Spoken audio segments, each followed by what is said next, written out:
Base करतो आपल्याला एक 3 फुटाचं अंतर सोडायचं आणि असं मार्किंग करायचं. थोडंसं मार्किंग आलं आहे ते मार्किंग खाली आलं. मार्किंग यासाठी केलं आहे की या गोलाच्या आतमध्ये 3 रंग टाकायचे. पहिला रंग त्या मार्किंगवर टाकला.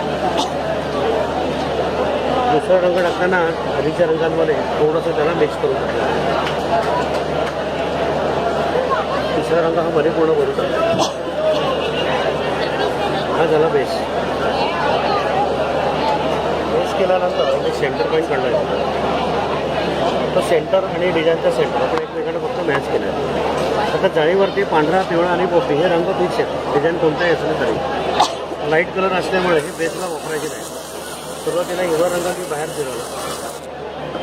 त्याच्याखाली पिवळा रंग आधीच्या रंगांमध्ये थोडंसं ओव्हरलॅप करून फिरवला. तसंच पांढरा पण पिवळ्यामध्ये ओव्हरलॅप करून फिरवला.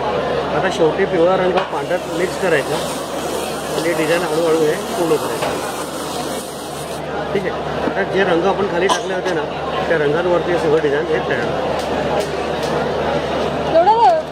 ही पूर्ण प्रोसेस यात दिलेली आहे. रंग कोणते खाली टाकायचे आहेत, कोणते